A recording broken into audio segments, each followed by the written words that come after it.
Bayangkan sahabat, Anda sudah konsisten menjaga sholat 5 waktu, melangkah ke masjid di setiap azan berkumandang, hingga bersujud dengan linangan air mata di sepertiga malam.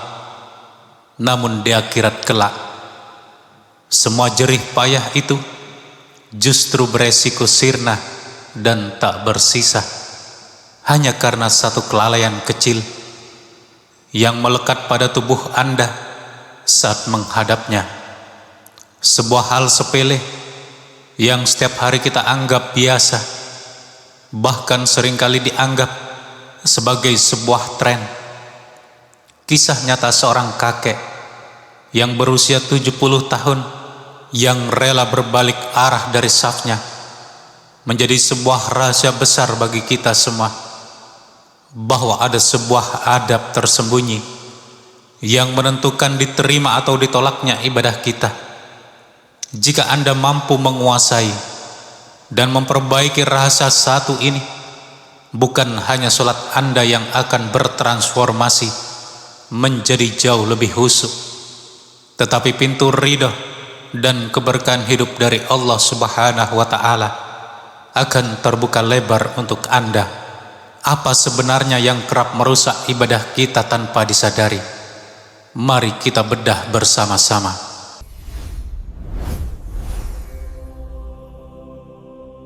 Assalamualaikum warahmatullahi wabarakatuh. Alhamdulillah, puji dan syukur senantiasa kita panjatkan kehadirat Allah Subhanahu wa Ta'ala, Tuhan semesta alam, yang tidak pernah berhenti mengalirkan nikmatnya kepada kita semua. Sholawat beriringan salam semoga selamanya tercurahkan kepada teladan agung kita, baginda Nabi besar Muhammad sallallahu alaihi wasallam. Mari bersama-sama kita basahi lisan kita dengan mengucapkan Allahumma sholli ala Sayyidina Muhammad wa ala ali Sayyidina Muhammad. Semoga dengan untayan sholawat yang kita lantunkan dengan tulus ini, kita semua diakui sebagai umat beliau yang berhak mendapatkan syafaat dan pertolongan di hari akhir kelak. Doa dan harapan terbaik saya bagi segenap pemirsa setia channel Serambi Surga, semoga Anda sekalian senantiasa dianugerahi kesehatan yang paripurna, dilapangkan pintu rizkinya dari arah yang tidak disangka-sangka, serta diampuni segala khilaf dan dosanya oleh Allah Subhanahu wa Ta'ala. Amin, amin ya rabbal alamin. Saudaraku, pemirsa setia channel Serambi Surga yang dirahmati Allah, ketika tema mengenai sholat diperbincangkan, fokus sebagian besar dari kita biasanya langsung tertuju pada aspek-aspek fikih yang tampak. Kita kerap disibukkan dengan tata cara berwudu yang sempurna, ketetapan bacaan Al-Fatihah, ketenangan dalam melakukan rukuk dan sujud, hingga kefasihan tasyahud. Semua hal itu memang amat krusial untuk terus diperbaiki demi meningkatkan kualitas ibadah kita. Kendati demikian, terdapat satu elemen vital yang sayangnya seringkali terlewatkan dari perhatian, padahal memiliki andil yang sangat besar dalam kesempurnaan ibadah. Hal esensial tersebut tidak lain adalah perkara pakaian yang kita kenakan kala berdiri menghadap Allah Subhanahu wa Ta'ala. Sungguh sebuah keprihatinan yang mendalam ketika mendapati kenyataan bahwa banyak orang bersikap begitu selektif dan berhati-hati saat hendak menghadiri sebuah hajatan penting di dunia. Mereka rela meluangkan waktu lama guna memilih setelan terbaik, merapikan setiap sudut penampilan, bahkan berkaca berkali-kali demi memastikan diri mereka terlihat pantas dan terhormat di pandangan sesama manusia. Namun fenomena yang kontradiktif justru kerap kali terjadi ketika suran azan berkumandang yang menandakan panggilan sholat tiba. Sebagian orang justru melangkah menuju sajadah dengan mengenakan pakaian yang terkesan apa adanya dan seadanya. Ada kalanya baju yang dikenakan terlampau ketat, dihiasi ornamen gambar yang mencolok, atau bahkan tanpa disadari mengumbar aurat saat posisi tubuh berubah pada waktu ruku maupun sujud. Fenomena lain memperlihatkan digunakannya pakaian yang secara mendasar menyalahi prinsip-prinsip syariat yang telah digariskan. Kita terkadang lupa bahwa pada saat menunaikan sholat, sejatinya kita tidak sedang berada dalam situasi santai, melainkan tengah berdiri dengan penuh takzim di hadapan penguasa tertinggi dari segala penguasa. Kita sedang berkomunikasi langsung dengan Allah Subhanahu wa Ta'ala, Zat yang Maha menciptakan seluruh hamparan langit dan bumi. Mengenai adab yang agung ini, Allah Subhanahu wa Ta'ala telah memberikan panduan yang sangat jelas dalam Al-Quran melalui firman-Nya di dalam surah Al-A'raf ayat 31. Ya bani Adamah hudu dinatakum inda kulli masjidin. Wahai anak Adam, pakailah pakaian terbaik kalian setiap memasuki masjid.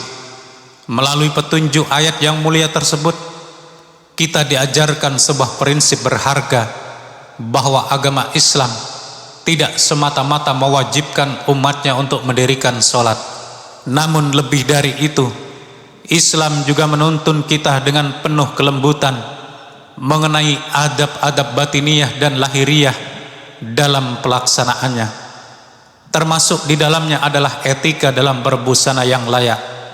Jangan sampai seluruh jerih payah kita dalam konsisten menjaga sholat 5 waktu, langkah kaki kita yang rajin menuju masjid, serta rutinitas ibadah-ibadah sunnah yang kita tegakkan menjadi berkurang nilainya, bahkan kehilangan kesempurnaan pahalanya di sisi Allah hanya gara-gara kelalaian dalam memilih pakaian yang layak. Oleh sebab itu, pada majelis ilmu virtual kali ini, kita akan mengulas secara mendalam 7 jenis pakaian yang semestinya kita hindari dengan sungguh-sungguh, baik ketika mendirikan salat fardu maupun salat sunnah. Semua ini kita sandarkan pada dalil Al-Quran dan hadis-hadis sahih, serta konseptualisasi yang dijabarkan oleh para ulama terpercaya. Harapannya adalah setelah menyelami ilmu ini bersama-sama, kualitas ibadah salat kita dapat bertransformasi menjadi jauh lebih sempurna, lebih khusyuk, dan mendatangkan ridha Allah Subhanahu wa Ta'ala. Sebelum kita melangkah lebih jauh ke dalam pembahasan inti, ada baiknya kita menyatukan hati sejenak untuk memanjatkan doa bersama. Silahkan Anda ketikkan segala hajat, cita-cita, serta untayan doa terbaik Anda di dalam kolom komentar agar bisa kita aminkan bersama-sama. Kita meyakini sebuah rahasia doa bahwa apabila terdapat sekurang-kurangnya 40 orang yang mengaminkan doa di antara kita, maka atas izin Allah dan berdasarkan isyarat hadis Nabi, doa tersebut berpeluang besar untuk dikabulkan oleh Allah Subhanahu wa Ta'ala. Bagi para sahabat sekalian yang baru pertama kali singgah di channel Serambi Surga ini, kami mengundang Anda untuk memberikan dukungan dengan cara menekan tombol like dan subscribe, serta nyalakan lonceng notifikasi. Langkah kecil Anda ini akan memastikan Anda selalu mendapatkan pembaruan ilmu setiap kali channel ini menyajikan video bermanfaat lainnya. Terima kasih banyak. Semoga kebaikan Anda dibalas dengan pahala yang berlipat ganda oleh Allah. Sebagai bahan renungan bersama, mari kita resapi sebuah kisah nyata penuh inspirasi yang pernah dikisahkan oleh seorang imam masjid di sebuah kota kecil. Di lingkungan masjid tersebut terdapat seorang kakek bersahaja yang usianya telah melewati angka 70 tahun. Beliau dikenal oleh seluruh jemaah sebagai sosok yang luar biasa istiqomah dalam merawat sholat berjamaah di barisan terdepan. Hampir tidak pernah sekalipun beliau tertinggal takbiratul ihram bersama imam. Namun pada suatu senja, tepat setelah pelaksanaan sholat maghrib usai, sang imam mendapati sebuah pemandangan yang tidak biasa dari kakek tersebut. Sang kakek terlihat bergegas pulang ke rumahnya yang terletak tidak jauh dari masjid. Namun selang beberapa menit kemudian, beliau sudah kembali lagi ke dalam ruang sholat dengan mengenakan pakaian yang berbeda dari sebelumnya. Didorong oleh rasa penasaran yang baik, sang imam kemudian menghampiri dan bertanya dengan penuh kesopanan, "Wahai kakek, mengapa Anda tadi terburu-buru pulang ke rumah, lalu kembali ke masjid dengan pakaian yang lain?" Mendengar pertanyaan itu, sang kakek menyunggingkan senyuman teduh seraya memberikan jawaban, "Tadi ketika saya sedang berdiri bersiap untuk sholat, saya tiba-tiba tersadar bahwa baju yang saya kenakan itu ukurannya agak pendek. Saya tersadar jika nanti saya melakukan posisi ruku, bagian pinggang belakang saya beresiko tinggi akan tersingkap. Saya merasa sangat khawatir dan takut jika aurat saya sampai terbuka dikala saya sedang menghadap Allah Subhanahu wa ta'ala. Karena alasan itulah saya memilih untuk pulang sejenak demi mengganti pakaian yang lebih aman." Sang imam yang ingin menggali lebih dalam kembali merespon, "Bukankah di dalam masjid tadi posisinya rapat dan tidak ada jemaah lain yang memperhatikan bagian belakang Anda?" Mendengar ucapan itu, sang kakek seketika menundukkan kepalanya dengan hikmat. Beliau lalu melontarkan sebuah kalimat pendek yang seketika membuat sang imam dan orang-orang di sekitarnya terdiam seribu bahasa. Bila manusia lain tidak melihat hal itu, tentu tidak menjadi masalah besar bagi saya.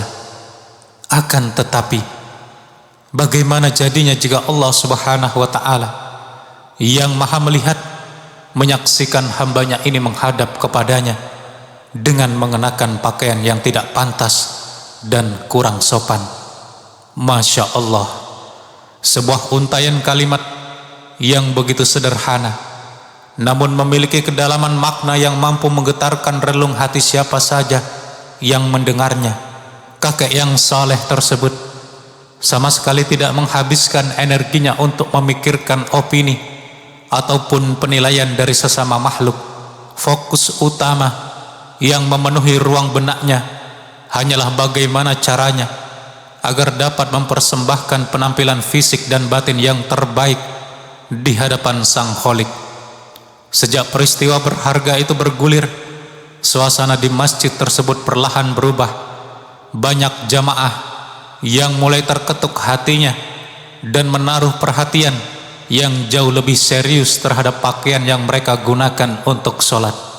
Mereka tersadar secara kolektif bahwa ibadah sholat bukanlah sekedar rutinitas lahiriah untuk menggugurkan kewajiban agama semata, melainkan sebuah momen sakral, pertemuan intim antara seorang hamba dengan Tuhan Sang Penciptanya. Wahai sahabatku sekalian, marilah kita berkaca pada diri kita masing-masing. Jika untuk mendatangi sebuah pesta perayaan duniawi kita rela merogoh kocek demi membeli pakaian terbaik, dan jika untuk berjumpa dengan tokoh ataupun tamu penting kita berusaha tampil serapi mungkin, maka bukankah jauh lebih utama dan lebih pantas lagi bagi kita untuk mencurahkan perhatian ekstra terhadap kebersihan dan kepantasan pakaian kita pada saat kita bersila dan berdiri di hadapan Allah Subhanahu wa ta'ala. Mudah-mudahan secuil kisah inspiratif ini mampu menjadi alarm atau pengingat bagi sanubari kita agar tidak hanya sibuk mempercantik bungkus luar di hadapan manusia, melainkan juga berkomitmen memperindah adab kesopanan serta kelayakan busana saat bersimpuh menghadap Allah di dalam setiap sholat kita. Saudaraku yang dirahmati Allah, Marilah kita bedah satu persatu 7 kriteria pakaian yang semestinya kita singkirkan jauh-jauh saat menunaikan sholat. Pertama adalah pakaian yang dipenuhi oleh gambar makhluk hidup atau corak motif yang terlampau mencolok. Kesalahan perdana yang berulang kali dipandang sepele oleh sebagian besar dari kita ialah menggunakan pakaian yang syarat akan sablonan gambar, tulisan berukuran masif ataupun pola abstrak yang terlalu ramai saat melaksanakan sholat. Ummul Mukminin Aisyah radhiyallahu anha pernah meriwayatkan sebuah momentum berharga di mana Rasulullah sallallahu alaihi wasallam mendirikan sholat dengan memakai sehelai pakaian yang memiliki corak atau hiasan tertentu. Begitu beliau merampungkan sholatnya, beliau segera meminta agar pakaian tersebut ditukarkan dengan pakaian lain yang polos. Beliau menjelaskan bahwa dekorasi atau corak pada pakaian tersebut sempat mengalihkan fokus atau konsentrasi beliau tatkala tengah bermunajat khusyuk kepada Allah. Dalam catatan riwayat yang lain dikisahkan pula bahwa Aisyah sempat memasang kain gorden yang dihiasi gambar di sudut rumahnya. Rasulullah sallallahu alaihi wasallam kemudian meminta agar gorden tersebut dipindahkan posisinya karena visualisasi gambar tersebut terus terlintas dalam ingatan beliau ketika sedang mendirikan sholat. Mari kita renungkan bersama, jika sosok suci sekelas Rasulullah sallallahu alaihi wasallam yang berkualitas kehusyuan sholatnya berada di puncak tertinggi saja masih bisa merasa terganggu konsentrasinya oleh stimulus visual berupa gambar, lalu bagaimana dengan kondisi kita? Kita yang kualitas hati dan pikirannya masih kerap kali terombang-ambing oleh urusan duniawi tentu akan jauh lebih mudah terganggu. Oleh karena itu, manakala waktu sholat telah tiba, pilihlah busana yang bermotif sederhana, polos, dan tidak memancing pandangan orang lain di sekitar kita secara berlebihan. Jangan sampai hasrat kita untuk selalu terlihat trendy dan modis justru mengorbankan kehusuan hati kita dalam menghadap Allah. Kemudian sahabat, yang kedua adalah perilaku isbal, yakni menjulurkan ujung pakaian hingga melewati batas mata kaki bagi kaum laki-laki. Kelalaian berikutnya yang juga sering diabaikan adalah mengenakan kain atau celana yang panjangnya melandai hingga menutupi mata kaki. Dalam sebuah hadis yang bersumber dari Abu Hurairah radhiyallahu anhu dituturkan bahwa pernah ada seorang pria yang mengerjakan sholat sementara kain pakaiannya menjuntai ke bawah melebihi mata kaki. Menyaksikan hal tersebut, Rasulullah sallallahu alaihi wasallam lantas memerintahkan pria itu untuk pergi mengulangi wuduknya. Selepas itu, beliau memberikan wejangan tegas bahwa Allah subhanahu wa ta'ala tidak berkenan menerima ibadah sholat dari seseorang yang dengan sengaja melakukan isbal dalam pakaiannya. Atas dasar inilah, sudah sepatutnya bagi setiap muslim untuk senantiasa meneliti kembali ukuran panjang pakaian bawahnya, terutama sewaktu bersiap-siap untuk mendirikan sholat. Jangan sampai lantaran faktor kebiasaan yang terlanjur melekat atau minimnya kepedulian, pakaian yang melekat di tubuh kita justru tergolong ke dalam hal yang telah dilarang keras oleh Rasulullah sallallahu alaihi wasallam. Kemudian yang ketiga adalah menunaikan sholat dengan baju yang kurang layak atau seadanya, padahal dirinya memiliki kemampuan finansial untuk berpakaian lebih baik. Allah subhanahu wa ta'ala dengan sangat indah telah berfirman di dalam surah Al-A'raf ayat 31 yang berbunyi, Ya bani Adama khudu jinatakum inda kulli masjidin. Wahai anak Adam, pakailah pakaian terbaik kalian setiap memasuki masjid. Ayat suci ini meletakkan sebuah batu pijakan hukum adab bahwa tatkala seorang hamba hendak menghadap Allah, ia sangat dianjurkan untuk berbusana dalam kondisi yang bersih, rapi, serta elok dipandang. Jika kita menengok sejarah kehidupan para sahabat Nabi dahulu kala, mereka tidak sekedar membasuh diri dengan wudhu sebelum sholat. Mereka juga meluangkan waktu untuk menata rambut dan janggut, mengenakan pakaian paling istimewa yang mereka miliki di dalam lemari, membersihkan mulut dengan bersiwak, serta mengoleskan minyak wangi yang semerbak. Maka dari itu, apabila Allah Subhanahu wa Ta'ala telah mengkaruniakan rezeki yang cukup kepada kita berupa pakaian-pakaian yang representatif, janganlah kita membiasakan diri menghadapnya dengan baju yang sudah lusuh dan kotor atau asal-asalan. Ingatlah dengan baik bahwa kita sedang berdiri tegak menghadap Allah, Tuhan yang maha merajai semesta alam. Kemudian yang keempat adalah penggunaan baju berukuran pendek yang beresiko menyingkap urusan aurat. Kesalahan yang satu ini terbilang sangat rawan terjadi tanpa pernah kita sadari sebelumnya. Boleh jadi ketika posisi kita sedang berdiri tegak lurus, pakaian yang kita pakai tampak luar biasa aman dan sukses menutupi seluruh batas aurat secara sempurna.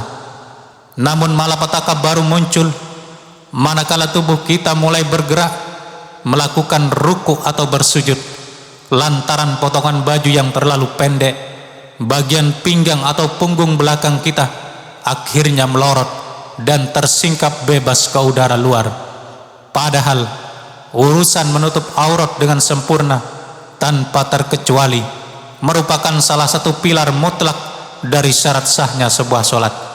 Sungguh sebuah kerugian yang teramat besar apabila di saat kita tengah berada dalam posisi sujud, yang notabene merupakan momentum emas di mana jarak antara seorang hamba dengan Rabb-nya atau dengan Tuhannya berada dalam titik yang paling dekat, ibadah sholat kita justru menjadi rusak, berantakan hanya karena aurat kita terbuka bebas. Maka dari itu, sebelum memulai takbir, pastikan dengan seksama bahwa pakaian yang melekat di badan kita tetap kokoh menutup aurat dalam segala variasi gerakan sholat kita. Kemudian yang kelima adalah menyengaja menahan kain pakaian atau mengikat rambut pada saat gerakan sholat sedang berlangsung. Sahabat serambi surga yang dirahmati Allah, Rasulullah Sallallahu Alaihi Wasallam dalam sebuah hadis sahih mengabarkan bahwa beliau diperintahkan oleh Allah untuk melaksanakan sujud dengan bertumpu pada 7 anggota badan, serta dilarang untuk menahan atau mengikat pakaian maupun rambutnya. Para ulama ahli fikih memberikan elaborasi makna terhadap larangan ini, yaitu mencakup tindakan seseorang yang dengan sengaja melipat ujung pakaiannya, menyingsingkan lengan bajunya ke atas, ataupun menggulung rambut kepalanya agar tidak menyentuh lantai saat melakukan sujud. Oleh karena itu, ketika kita melangkah ke atas sajadah, biarkan seluruh pakaian serta rambut kita jatuh menjuntai dalam kondisi yang natural dan apa adanya. Membiarkan segala sesuatunya sujud bersama tubuh kita merupakan bagian dari kesempurnaan adab serta keindahan dalam beribadah. Kemudian yang keenam adalah membiarkan area kedua pundak atau bahu dalam keadaan terbuka tanpa penutup. Kekeliruan keenam yang patut diwaspadai adalah mendirikan sholat dalam kondisi area pundak atau bahu kiri dan kanan terbuka polos tanpa ada kain yang menghalanginya. Mengenai problematika ini, Rasulullah Shallallahu Alaihi Wasallam secara eksplisit telah memberikan peringatan lewat sabda beliau, janganlah salah seorang di antara kalian sholat dengan satu pakaian yang tidak menutupi kedua pundaknya. Hadis mulia ini menggarisbawahi betapa pentingnya asas kesopanan serta penghormatan yang tinggi sewaktu kita mengambil posisi menghadap Sang Pencipta. Maka terkhusus bagi kaum laki-laki sangat diwajibkan untuk memastikan area bahu mereka telah tertutup dengan rapi tatkala sholat, asalkan mereka memang memiliki sarana atau kemampuan untuk menyediakannya. Kemudian yang ketujuh, sekaligus yang terakhir adalah memakai pakaian yang berkarakter ketat atau memiliki sifat transparan. Sahabat serambi surga yang dirahmati Allah, kekhilafan pamungkas ini justru menjadi potret yang paling marak yang kita jumpai di era modern sekarang ini. Banyak orang yang memakai pakaian yang teksturnya terlampau ketat, membungkus tubuh atau material kainnya yang terlalu tipis dan menerawang. Kendati secara formal kain tersebut tampak telah menutupi permukaan kulit, namun siluet serta lekuk tubuh asli si pemakai tetap saja terjiplak dengan sangat kentara. Terlebih ketika berada dalam posisi ruku dan sujud. Para ulama panutan kita telah memberikan fatwa yang tegas bahwa pakaian yang bersifat transparan hingga mampu menembus warna kulit asli manusia secara hukum dinilai tidak memenuhi kriteria sah sebagai penutup aurat. Sementara itu, pakaian yang terlampau ketat sehingga mencetak jelas bentuk lekuk tubuh dinilai sangat menciderai nilai kesempurnaan adab di dalam sholat. Oleh sebab itu, jatuhkanlah pilihan kita pada busana yang berpotongan longgar, berwibawa, berbahan tebal, serta tidak memperlihatkan bentuk tubuh kita secara gamblang. Saudaraku yang dirahmati Allah, mari kita camkan dalam sanubari kita, jika untuk mendatangi agenda-agenda penting dunia kita, selalu berjuang keras untuk tampil menawan, rapi, dan memberikan impresi terbaik di hadapan sesama manusia. Maka tentu berlipat-lipat kali lebih layak bagi kita untuk memberikan perhatian tertinggi terhadap pakaian kita kala berdiri menghadap Allah Subhanahu wa Ta'ala. Jangan sampai kita hanya sibuk memastikan pakaian kita elok di mata makhluk, namun abai terhadap kelayakan serta kesesuaiannya dengan koridor syariat di hadapan Tuhan semesta alam. Kita memohon kepada Allah, semoga Dia berkenan menerima seluruh ibadah sholat kita, menyempurnakan segala kekurangannya, serta menggolongkan kita semua ke dalam barisan hamba-hambanya yang senantiasa menjunjung tinggi adab mulia dalam beribadah. Amin. Amin ya rabbal alamin. Sahabat serambi surga yang dirahmati Allah, ilmu yang kita pelajari hari ini adalah amanah.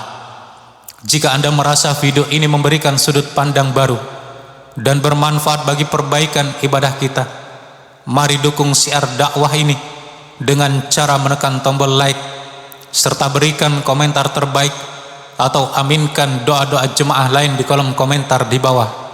Jangan lupa untuk menekan tombol subscribe dan nyalakan lonceng notifikasinya agar Anda tidak tertinggal materi berharga lainnya dari channel Serambi Surga. Bagikan juga video ini kepada keluarga, sahabat, dan orang-orang tercinta Anda, karena satu kebaikan yang Anda bagikan bisa menjadi ladang pahala jariah yang terus mengalir tanpa batas. Terima kasih atas perhatian dan kebersamaan Anda.